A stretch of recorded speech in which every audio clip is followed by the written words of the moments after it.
우리가 하이델베르크 요리문답을 지금 계속해서 공부하고 있습니다. 1문부터 2문은 서론이고 3문부터 11문까지가 죄와 비참에 대한 이야기입니다. 그리고 12문부터 이어지는 긴 이야기는 구원과 관련된 이야기고, 그 이후에 나타나는 이야기는 구원받은 자가 어떻게 살아갈 것인가, 이렇게 크게는 세 가지로 구분되어 있습니다. 오늘 제6문부터 오늘 우리가 배울 10문까지 질문과 대답을 함께 보도록 하겠습니다. 6문입니다. 다 같이요. 그러면 하나님께서는 사람을 그렇게 악하고 패역한 상태로 창조하셨습니까? 아닙니다. 하나님은 사람을 선하게, 또한 자신의 형상 곧 참된 의와 거룩함으로 창조하셨습니다. 이것은 사람으로 하여금 자신의 창조주 하나님을 바르게 알고 마음으로 사랑하며 영원한 복락 가운데서 그와 함께 살고, 그리하여 그분께 찬양과 영광을 돌리기 위함입니다. 그렇다면 이렇게 타락한 사람의 본성은 어디에서 왔습니까? 우리의 시조 아담과 하와가 낙원에서 타락하고 불순종한 데서 왔습니다. 그때 사람의 본성이 심히 부패하여 우리는 모두 죄악 중에 잉태되고 출생합니다. 그렇다면 우리는 그토록 부패하여 선을 조금도 행할 수 없으며 온갖 악행만 행하는 성향을 지니고 있습니까? 그렇습니다. 우리가 하나님의 성신으로 거듭나지 않는 한 참으로 그렇습니다. 하나님께서 사람이 행할 수 없는 것을 그의 율법에서 요구하신다면 이것은 부당한 일이 아닙니까? 아닙니다. 하나님은 사람이 행할 수 있도록 창조하셨으나 사람은 마귀의 깸에 빠져 고의로 불순종하였고, 그 결과 자기 자신뿐 아니라 그의 모든 후손도 하나님의 그러한 선물들을 상실하게 되었습니다. 하나님께서는 그러한 불순종과 반역을 형벌하지 않고 지나치시겠습니까? 결코 그렇지 않습니다. 하나님께서는 원죄와 자범죄 모두에 대하여 심히 진노하셔서 그 죄들을 이 세상에서 그리고 영원히 의로운 심판으로 형벌하실 것입니다. 하나님께서는 누구든지 율법책에 기록된 대로 모든 일을 항상 행하지 아니하는 자는 저주 아래 있는 자라 하였음이라고 선언하셨습니다. 오늘 제목이 죄와 벌입니다. 이 제목은 일찍이 도스토옙스키가 쓴 죄와 벌이는 장편 소설과 같습니다. 이 도스토옙스키는 러시아의 유명한 문학가인데, 이 죄와 벌의 내용은 아주 간단합니다.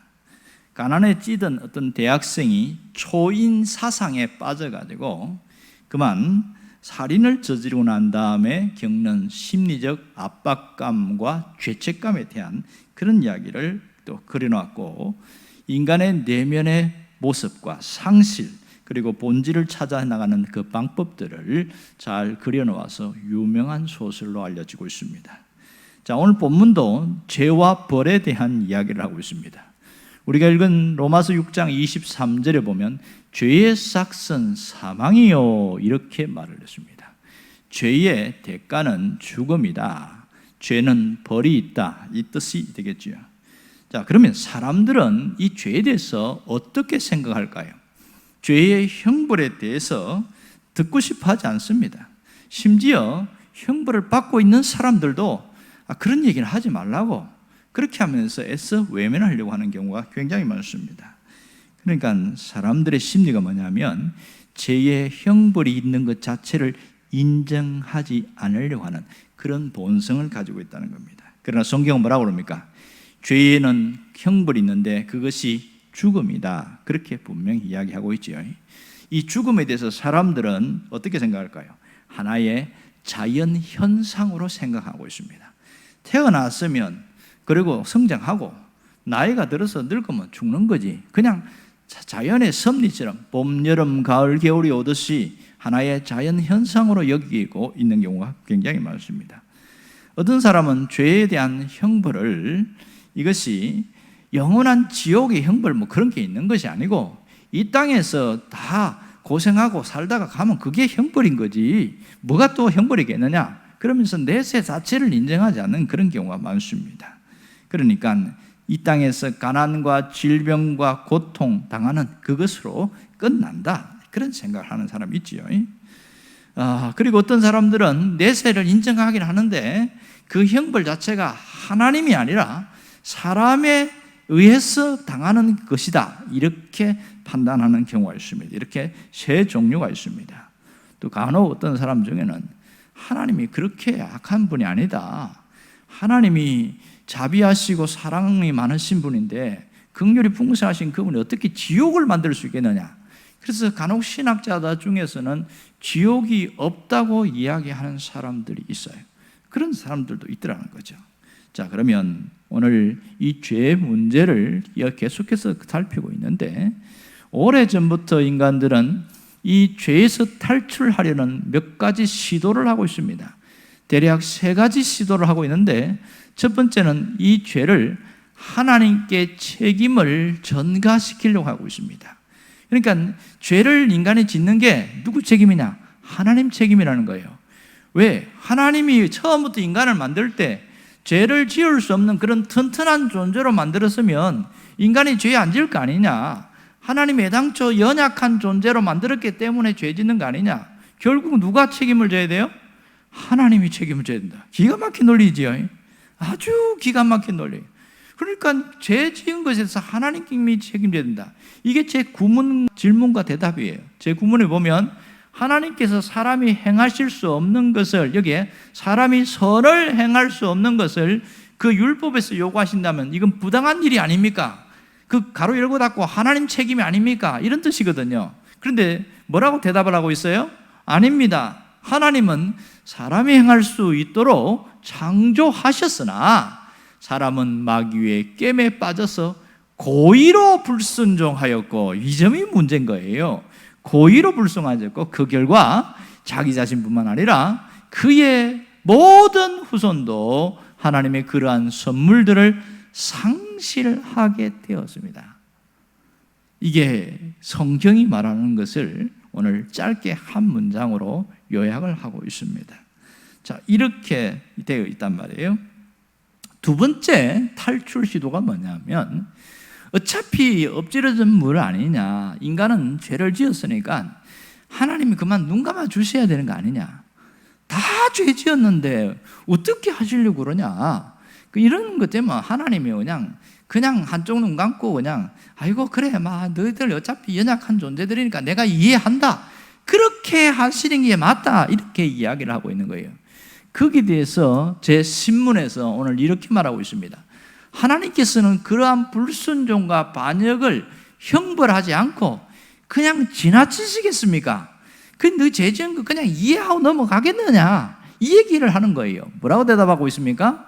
결코 그렇지 않습니다. 하나님께서는 원죄와 자범죄 모두 죄에서 심히 진노하셔서 그 죄들을 이 세상에서 그리고 영원히 의로운 심판으로 형벌할 것입니다. 분명히 말하고 있지요. 세 번째 논리는 뭐냐면 하나님이 사랑과 자비가 풍성한 분인데 어떻게 인간들을 전부 다 도매금으로 다 지옥에 보낼 수 있느냐? 그건 너무 가혹하다. 하나님 원래 그런 분 아니다. 그 얘기를 11문에서 이야기를 하고 있어요. 그건 다음 시간에 함께 봅니다만은 오늘은 신문에 대한 이야기를 하고 있습니다. 자, 오늘 신문에 뭐라고 질문하고 있어요? 다시 한번 봅시다. 하나님께서는 그러한 불순종과 반역을 형벌하지 않고 지나치시겠습니까? 이렇게 질문하고 있어요. 자, 온 사람들이 죄를 다 지었어요. 우리 식으로 하면 우리나라 국민들 전부가 죄를 지었으면 다 감옥에다 집어넣어야 되겠느냐? 그건 너무 지나치시지 않겠는가? 여기에 대해서 질문을 하고 있는 거예요. 자, 하나님의 말씀 뭡니까? 하나님은 오늘 성경 로마서 6장 23절에 뭐라고 그랬어요? 죄의 삭은 사망이요. 분명하게 말하고 있습니다. 오늘 이것은 선언적 말씀이거든요. 죄를 지으면 죽을 수도 있고 안 죽을 수도 있다, 이런 얘기가 아니라 죄를 지은 것에 대해서는 분명한 형벌이 있고 그 결과가 죽음이다, 그 얘기를 분명히 하고 있는 거예요. 그래서 오늘 제 신문의 답이 상당히 충격적이지 않습니까? 우리가 잘 알고 있는 것을 함축적으로 탁 하나로 요약했는데, 하나님께서는 원죄와 자범죄 모두에 대해서 진노하신다고 그랬어요. 그래서 그 죄들을 어떻게 한다고요? 하나님이 심판으로 형벌하실 것이다. 반드시 형벌로 심판하신다. 이렇게 하면서 갈라디아 3장 10절 말씀을 들고 왔지요. 누구든지 율법책에 기록된 대로 모든 일을 항상 행하지 아니하는 자는, 이 선을 행하지 않은 자는 이 뜻이겠지요. 저주 아래 있는 자라 하였습니다. 이렇게 선을 행하지 않는 자, 저주 아래 있다, 이 얘기를 분명히 말합니다. 이 말은 죄는 반드시 심판을 받게 되어진다. 심판, 어떤 심판이에요? 영원한 심판대에 서게 되어진다, 이 얘기를 하고 있습니다. 그러면 이런 질문이 있겠지요. 예수를 믿는 사람들은 하나님이 죄 시대에서 심판하지 않고 면해주지 않을까요? 이런 질문을 할 수 있습니다. 여러분 어떻게 생각하세요? 이 죄에 대한 심판은 불신자에 대한 겁니까? 신자도 포함이 됩니까? 이게 헷갈린단 말이에요. 이것은 쉽게 이야기하면 이 땅에 살면서 그 사람이 짓는 죄에 대해서는 마치 이런 것 같아요.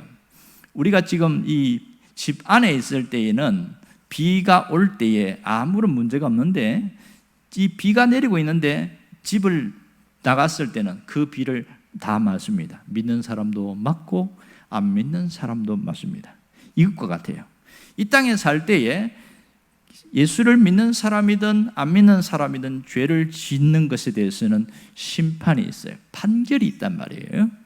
그러나 이거 어디에서 차이가 나냐면, 이 땅에서는 그 죄에 지어서 살인죄든지 아니면 도둑질이든지 그에 대한 적당한 나라에서 형벌을 내리는데, 그러나 여기서 끝나는 것이 아니라 하나님을 믿지 않는 자들에게는 죽음 이후에 한 번 더 심판이 있다, 이렇게 이야기합니다.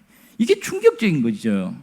그러면 이 땅에서 믿는 자들에게는 심판을 뭐라고 이야기하냐면, 그것은 심판이라고 말하지 않고 징계다, 이렇게 말합니다.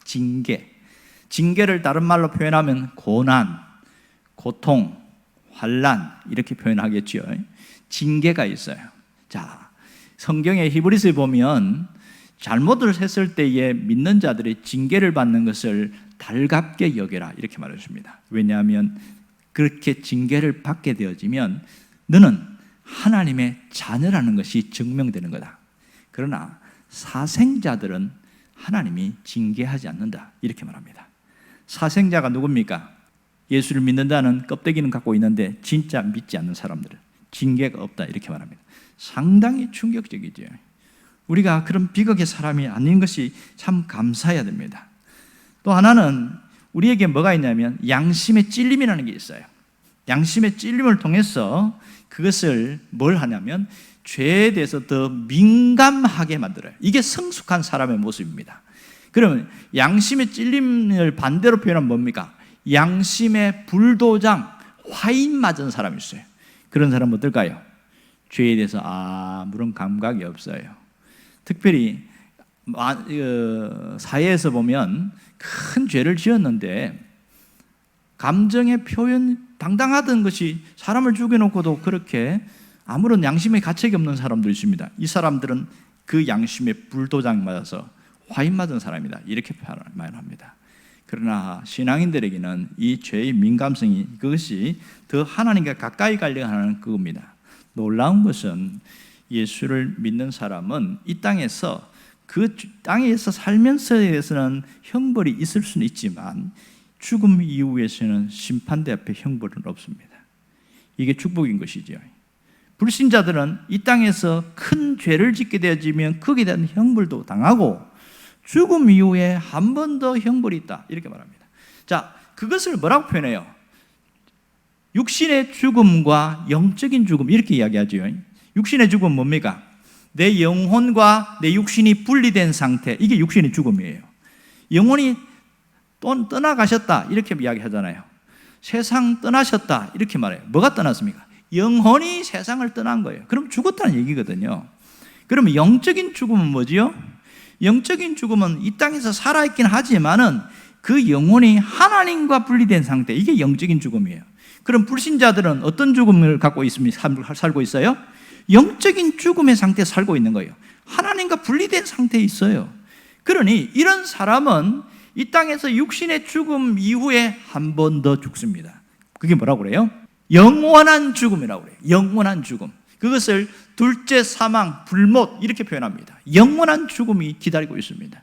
이게 더 치욕스럽고 더 비참한 것이지요.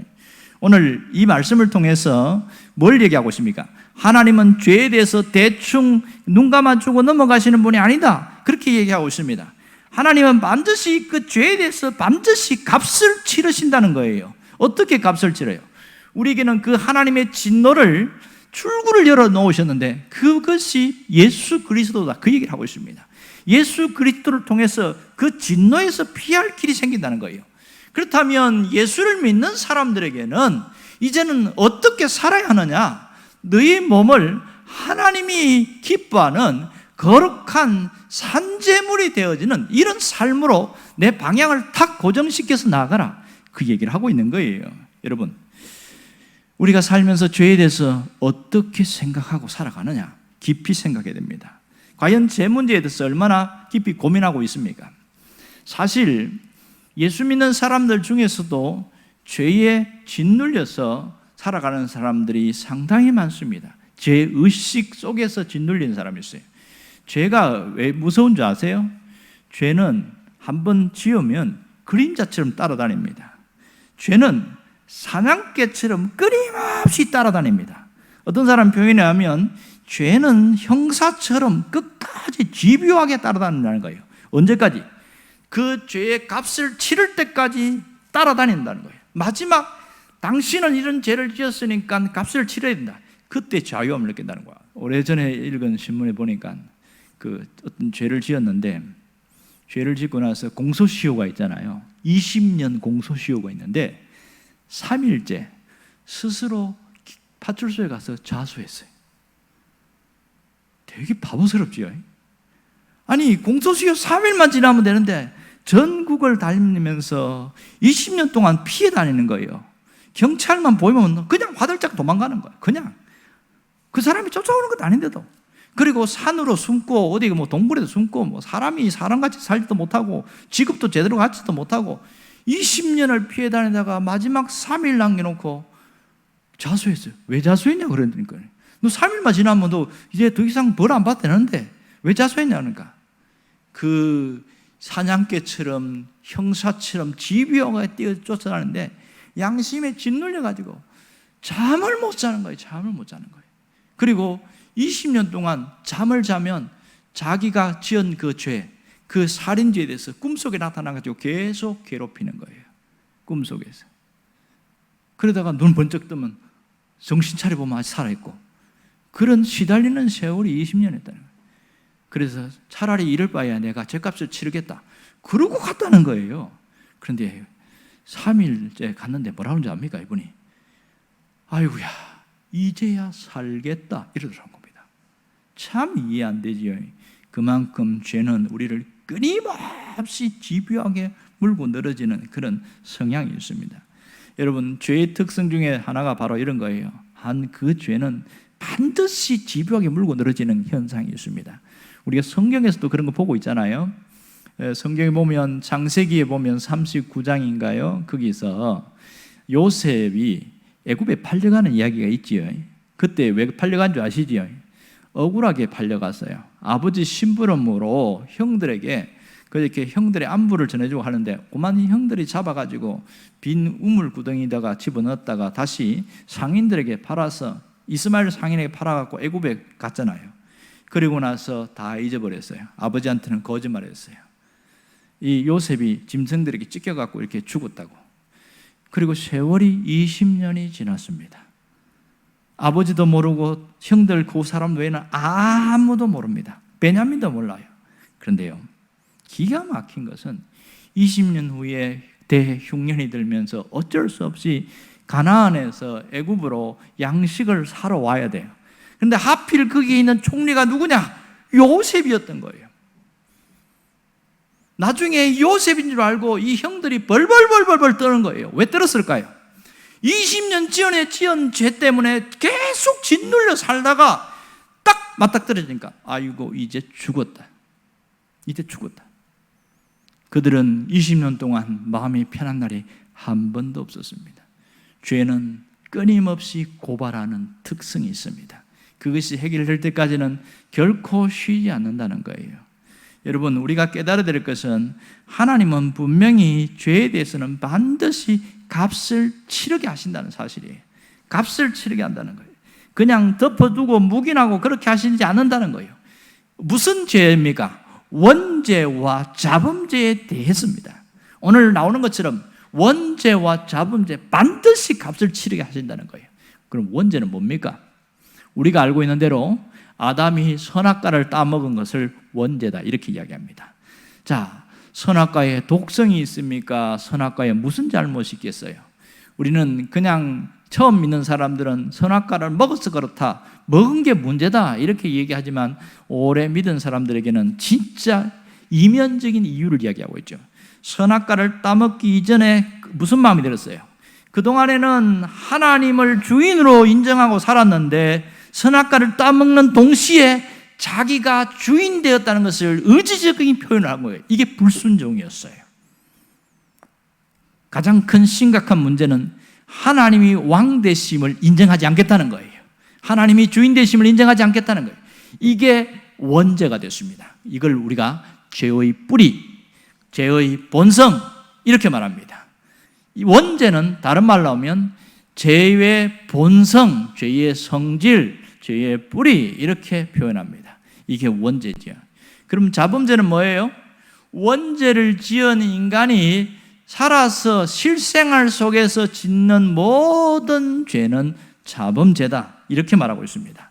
자, 이 자범죄는 크기가 있어요. 아주 사소한 것에서 사회에서 이야기하는 중범죄까지 여러 가지가 있습니다. 그러나 이 자범죄에 대해서도 하나님이 반드시 계산을 하신다는 사실이에요. 그것을 오늘 신문의 답에 보면 그 얘기를 분명히 하고 있잖아요. 여러분, 신문에서 그 뭘 얘기하고 있는지 다시 한번 봅시다. 하나님께서는 원죄와 자범죄 모두에 대해서 심히 진노하셔서 그 죄들을 이 세상에 버리고 영원히 의로운 심판으로 형벌하실 것이다. 이게 하나님이 선언하신 내용입니다.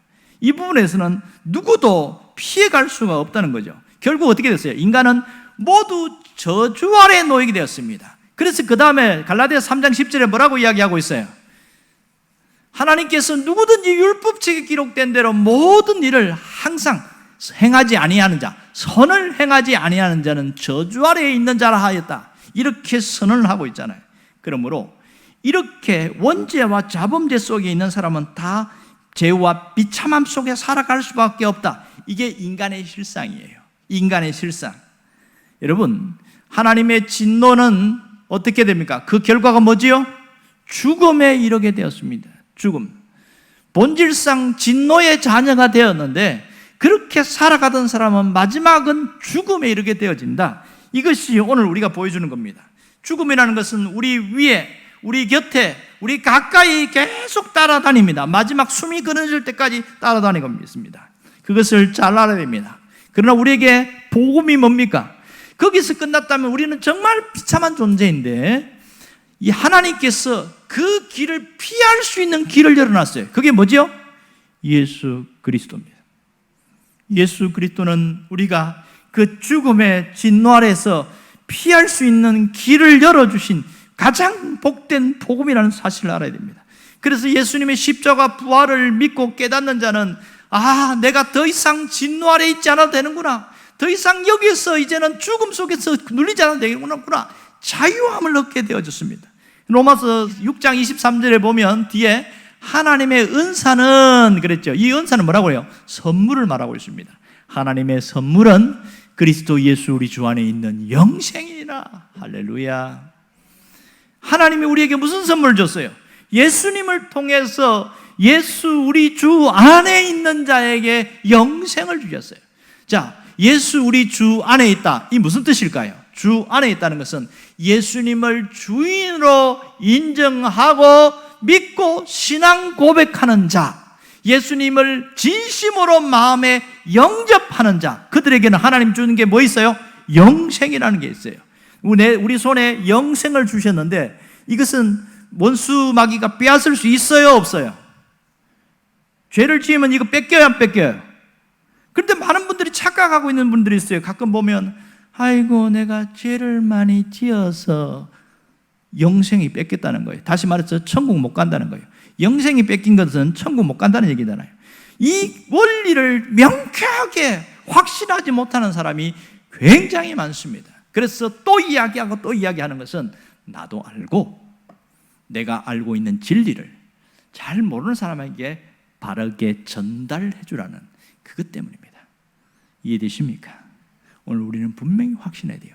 내가 어떤 존재인지를 알아야 돼요. 야, 내가 드디어 진노 아래에서 자유한 자가 되었구나. 이제는 예수 안에서 내가 영생을 선물로 가진 자가 되었구나. 그것을 알고 안고 살아가면 삶 자체가 확 달라지게 되겠지요. 여러분 그렇지 않겠어요? 더 이상 진노 아래 있지 않습니다. 이런 감격과 깨달음이 있는 사람은 어떻게 살아가는지 아십니까? 내 몸을 마귀에게 내어주는 그런 존재로 살지 않습니다. 내 삶 속에 이 죄가 활개치며 돌아다니도록 문을 열어놓고 그렇게 살아가지 않는다는 겁니다. 어떻게 살아요? 우리의 몸을 하나님이 쓰시기에 좋은 그런 몸으로, 로마서 12장 2절 하면 거룩한 산제물로, 이렇게 또 로마서의 6장 13절에 보면 우리를 의의 무기로 내어드리라 이렇게 표현합니다. 로마서 6장 13절 말씀은 이렇게 이야기합니다. 다 같이 봅시다. 또한 너희 지체를 불의의 무기로 죄에게 내주지 말고 오직 너희 자신을 죽은 자 가운데서 다시 살아난 자 같이 하나님께 드리며 너희 지체를 의의 무기로 하나님께 드리라 이렇게 말합니다. 자, 우리가 살아난 자가 되었어요. 그러니까 우리를 하나님께 드리는데 죄에 내 몸을 내놓지 말고 하나님을 위하여 내놓는 의의 무기가 되라는 거예요. 의의 무기로 하나님께 드리라는 게 뭡니까? 하나님이 원하시는 뜻에 내 몸을 드리는 거예요. 내 시간을 드리는 거예요. 내 물질을 드리는 거예요. 주님이 원하시면 내가 어떤 것도 내가 드리겠습니다. 이게 의의 무기입니다. 하나님께 드리는 자는 반드시 거기에 대해서 하나님이 보상을 해주셔요. 놀라운 것은 이 땅에서도 하나님이 보상을 해주시지만 하나님이 죽음 이후에도 반드시 그것을 기억하고 있다가 상급으로 선물을 주십니다. 그러므로 우리가 여기서 살아가면서 하는 모든 신앙적인 이 부분들이 나를 하나님 앞에 드리는 모습이에요. 단순히 교회 간다 그런 의식이 아니라 내가 하나님 앞에 나 자신을 드린다 그 의식이 있기를 원합니다. 내가 성전 예배당을 청소하고 누군가를 돕고 이것이 내가 하는 것이 아니라 내 신앙 고백이에요. 내 몸을로 하나님 앞에 드리는 거예요. 그러니 얼마나 귀합니까? 왜? 내가 하는 이것을 하나님이 보고 계시니까 그게 귀한 거죠. 여러분이 이 의식을 가지고 살아간다면 내가 하는 행동에 하나의 가치 없는 게 하나도 없어요. 사람이 보든지 안 보든지 시험 들 게 하나도 없어요. 누가 보고 계셔요? 하나님이 보고 계시잖아요. 내가 의의 무기로 하나님 앞에 드리니 얼마나 하나님이 기뻐하시겠냐는 거예요. 그 가치를 알고 살아가야 돼요. 새벽에 나오는 건 너무 힘들어요. 그렇지만 나를 쳐서 깨워서 나와갖고 하나님 앞에 드리는 것, 그것이 내가 당연히 하나님께 드리는 모습이에요. 내가 남들이 안 하는 건 나 혼자만 하는 거 하나님이 기뻐하시는 겁니다. 사람은 안 봐도 하나님은 보십니다. 여러분이 마지막 날까지 이 몸을 하나님께 드리는 자, 의의 무기로 하나님께 드리는 자가 되기를 주의 이름으로 축원합니다. 기도하겠습니다.